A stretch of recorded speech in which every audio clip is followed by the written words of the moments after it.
এ আবার কেমন জায়গায় এসে পড়লাম? এখানে তো কিছুই নেই। কিন্তু সন্ন্যাসী তো বলেছিল এখানেই আছে সেই মহা ঔষধি গাছ। না না, আমাকে যে সেই গাছ খুঁজে বের করতেই হবে। আমার বিশ্বাস এখানেই কোথাও যেই গাছ লুকোনো আছে। সন্ন্যাসী বলেছিল সেই গাছ থেকে প্রতিনিয়ত আলো বেরোতে থাকবে। কিন্তু এখন কোথায় খুঁজব সেই গাছ?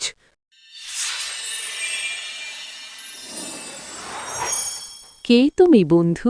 আর আমার গুহায় তুমি কি খুঁজছ? আমায় বলো, আমি তোমায় সাহায্য করছি। তবে একটা কথা মনে রেখো, আমি তোমাকে কেবলমাত্র যে কোনো ৩টি সাহায্য করতে পারব, কিন্তু তার অধিক নয়। তাই আমার কাছে যা চাইবে খুব ভালো করে ভেবে নিয়ে তবেই চাইবে। এ কি? এ যে দেখছি একটা জলজান্ত পরী। তবে কি আমি আবারও কোনো মায়াজালের মধ্যে জড়িয়ে পড়েছি? হ্যাঁ, ঠিক তাই। ভেবেছিলাম গুহায় একবার যদি প্রবেশ করতে পারি তাহলে আমার সব সমস্যার সমাধান হবে। কিন্তু তা নয়। সেই গাছ খুঁজতে হলে আমায় আবারও এর মায়াজাল থেকে মুক্ত হতে হবে। কি হলো বন্ধু? কি এত ভাবছ? আমার হাতে যে সময় খুবই কম, তাই যা চাইবে তাড়াতাড়ি চাও, নইলে যে আমায় আর পাবে না। তখন কিন্তু তোমার খালি হাতে ফেরা ছাড়া আর কোনো পথ খোলা থাকবে না। তাই তাড়াতাড়ি বলো, তোমার কি সাহায্যের প্রয়োজন? আচ্ছা, তুমি তো পড়ি এই গুহায় থাকো। আচ্ছা, তুমি কি বলতে পারবে সেই সর্পমোচন গাছ কোথায় কোথায় পাওয়া যাবে? শুনেছিলাম এই গুহায় নাকি সেই গাছ আছে যার গা থেকে প্রতিনিয়ত আলো বিচ্ছুরিত হয়। কিন্তু আশেপাশে তেমন কোনো গাছে আমার চোখে পড়ছে না। তুমি কি আমায় সেই গাছের সন্ধান দিতে পারবে? পারবো বই কি, অবশ্যই পারবো। আমার কাছে আছে সেই গাছ। তুমি একটু অপেক্ষা করো, আমি আমার মন্ত্রের সাহায্যে এক্ষুনি তোমায় সেই গাছ এনে দিচ্ছি। আমি তো আগেই বলেছি, আমার কাছে যা চাইবে তাই পাবে।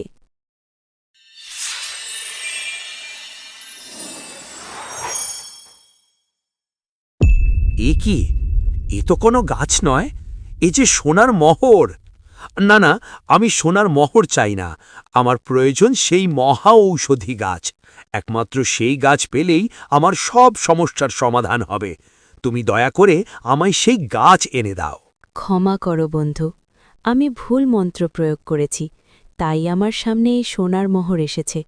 কিন্তু তুমি এগুলো নিজের বাড়িতে নিয়ে যেতে পারতে, তাহলে তোমার আর কোনো অভাব থাকত না, রাজার মতো দিন কাটাতে পারতে। এই সোনার মোহরের থেকেও কি সেই গাছের মূল্য অধিক? আমার কথা শোনো বন্ধু, এই মোহর নিজের কাছে রেখে দাও। এত মোহর নিজের হাতছাড়া করো না। এই সুযোগ আর কি কখনো পাবে? এত সোনার মোহর! পরীটা ঠিক কথাই বলেছে। আমার গোটা জীবন বসে খেলেও এই মোহর ফুরাবে না। আবার এ কথাও সত্য, আমি রাজার মতো থাকতে পারব। কিন্তু আমি যে সন্ন্যাসীকে কথা দিয়েছি। না না, কারো প্রাণের বিনিময়ে এই মোহর কখনোই মূল্যবান হতে পারে না। তাই এই সম্পদ গ্রহণ করা পাপ। তোমার কথা সত্য। এই মোহর আমি যদি গ্রহণ করি তাহলে আমি ও আমার পরিবার খুব সুখে থাকব। কিন্তু অন্যদিকে একটা পরিবার তার কাছের মানুষকে হারিয়ে ফেলবে। নিজে সুখে হতে গিয়ে অন্যকে আঘাত করা কি উচিত? এই সম্পদ তখন আমার আশীর্বাদ নয়, অভিশাপ হয়ে দাঁড়াবে। কিন্তু যদি ওই লোকটাকে এই অভিশাপ থেকে মুক্তি দিতে পারি তাহলে তার পরিবার আবার হাসি মুখে দিন কাটাবে। তাই এই মোহর আমার প্রয়োজন নেই। সত্যি, তোমার তুলনা নেই। এর আগেও এই গুহায় অনেক মানুষ এসেছে, বাইরের পাহাড়া পেরিয়ে এই গুহার ভেতরেও এসেছে, কিন্তু মোহর দেখে নিজের লোভ সামলাতে পারেনি। কিন্তু তুমি তা করনি। তুমি যে কোনো স্বার্থ ছাড়াই এই কাজ করছ তা বুঝতে পারছি। এবার চলো, তোমাকে সেখানে নিয়ে যাচ্ছি যেখানে গেলে মিলবে তোমার সেই মহা ঔষধ। আমি অনেক জায়গা ঘুরে এই মহা ঔষধি গাছ জোগাড় করেছি।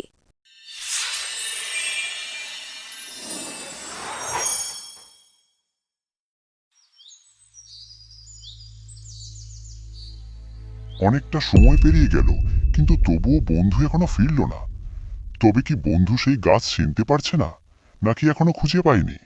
না না, আমি কি ভাবছি? আমার জন্য সেই মানুষটা এতটা পথ অতিক্রম করে অনেক বাধা পেরিয়ে এখানে এসেছে। বন্ধুর মাথায় যথেষ্ট বুদ্ধি আছে। আমি জানি সে ঠিক সেই ঔষধ নিয়েই ফিরবে। না না, আমার ধৈর্য হারালে চলবে না। বন্ধু না ফেরা পর্যন্ত আমি এখানেই বসে থাকব। তবে একটা কথা বলি, এই যে আশেপাশে কঙ্কালগুলো দেখাচ্ছি, তা এই গুহার ভেতরেও আছে। তোর মতোই আরো অনেকেই এখানে অপেক্ষা করতে করতে প্রাণ দিয়েছে।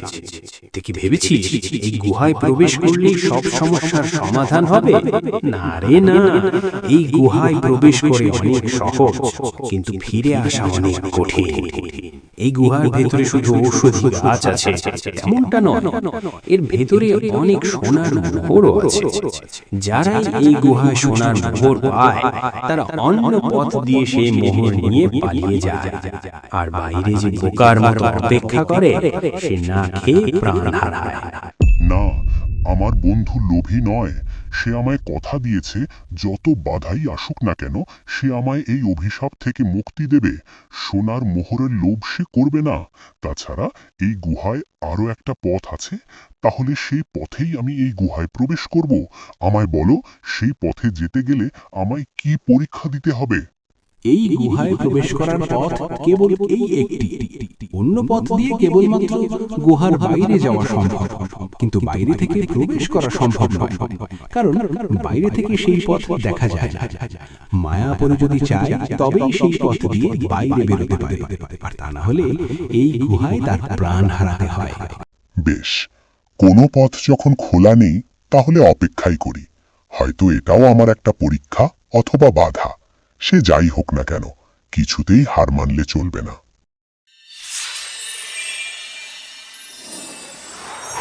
এই হলো সেই মহা ঔষধি গাছের বাগান। কেবলমাত্র এখানেই আছে সেই চমৎকারী সব গাছ, যা মানুষের কঠিন থেকে কঠিনতর সমস্যা সমাধান করতে পারে এই গাছ। অনেক অনেক বছর ধরে আমি এই বাগান পাহারা দিয়ে চলেছি। আমার এই বাগান খুব কম সংখ্যক মানুষ দেখেছে, তাদের মধ্যে তুমিও একজন। জগতের মঙ্গলের জন্য এই গাছের খুবই প্রয়োজন। এই সব গাছ আছে বলেই আজ এই পৃথিবী আছে, আর তা না হলে কবেই প্রাণের অস্তিত্ব মুছে যেত। সত্যি বড়ই সুন্দর এই ঔষধি গাছের বাগান। কত সুন্দর এই গাছগুলো! আমি এর আগে কখনো এত সুন্দর গাছ দেখিনি। কিন্তু যদি সবার মঙ্গলের জন্য এই গাছের বাগান বানানো হয়েছে, তবে কেন এত কঠোর নিরাপত্তা? কেন সকলে এই বাগানে পৌঁছতে পারে না? এই গাছ যে মহামূল্যবান তা সকল মানুষের জানা দরকার। মানুষ বড়ই নিষ্ঠুর ও স্বার্থপর, কেবলমাত্র নিজের কথাই ভাবে। গাছের মূল্য তারা কখনো দিইনি, আর ভবিষ্যতে দেবেও না। মানুষ প্রতিনিয়ত প্রকৃতির বিরুদ্ধে চলে। তারা প্রকৃতির কাছ থেকে কেবল নিতেই শিখেছে, দিতে তারা কোনো দিন শেখেনি। তাছাড়া এই গাছের যেমন ভালো গুণ আছে, ঠিক তেমনই এর খারাপ গুণও আছে।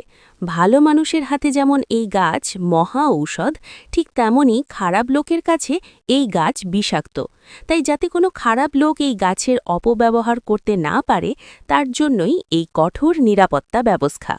হ্যাঁ, তুমি ঠিক কথাই বলেছ। আমরা মানুষেরা খুবই খারাপ।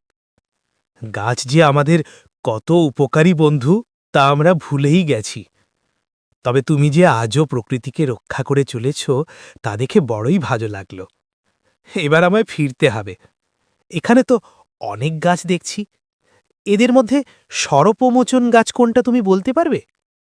ওই যে তোমার সামনে যে গাছ দেখছ, যে গাছ থেকে আলো ঠিকরে পড়ছে, সেই মহা ঔষধি গাছের নাম সর্পমোচন গাছ।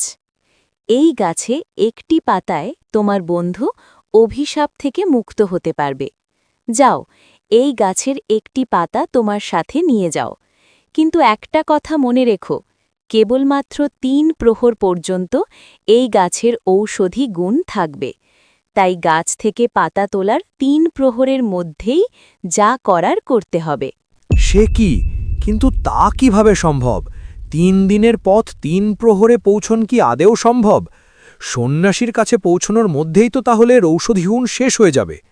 আচ্ছা, তুমি তো বলেছিলে আমায় কেবলমাত্র ৩টি সাহায্য করবে, তার অধিক নয়। সুতরাং তোমার থেকে আমার এখনও 2টি সাহায্য পাওনা আছে। তাই আমার দ্বিতীয় ইচ্ছা হল তুমি ৩ প্রহরের মধ্যে আমাদের সন্ন্যাসীর কাছে পৌঁছে দাও। তুমি কি পারবে এই সাহায্য করতে? পারব, তবে আমি নই। বাইরে যে প্রাণীটা পাহারা দিচ্ছে ও তোমাদের সঠিক সময়ে সঠিক জায়গায় পৌঁছে দিতে পারবে। ওর ডানার গতি আমার থেকেও অনেক অনেক বেশি। চলো আমরা তার কাছেই যাই। একমাত্র সেই পারবে এই অসম্ভবকে সম্ভব করে তুলতে। এবার চলো আর সময় নষ্ট না করে সেখানে যাওয়া যাক।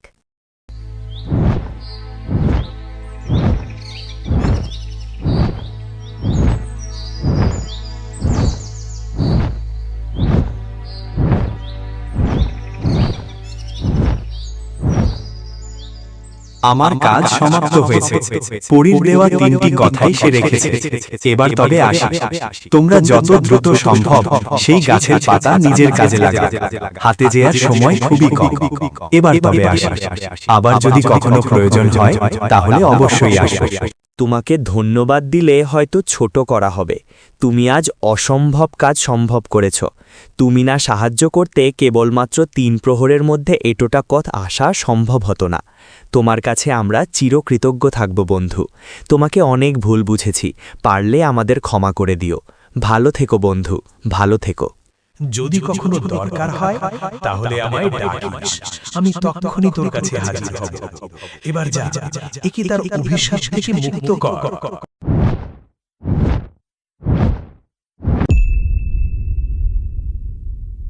আমি জানতাম একমাত্র তুই পারবি এই অসাধ্য সাধন করতে। এবার দেখ, এই গাছের পাতা দিয়েই আমি তোর অভিশাপ থেকে তোকে মুক্তি দিলাম। আবার তুই তোর নিজের আসল রূপে ফিরে আয়।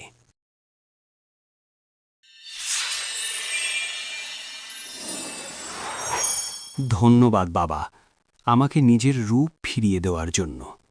আর বন্ধু, তোমাকেও অনেক অনেক ধন্যবাদ। একমাত্র তোমার জন্যেই এই অসাধ্য সাধন হল।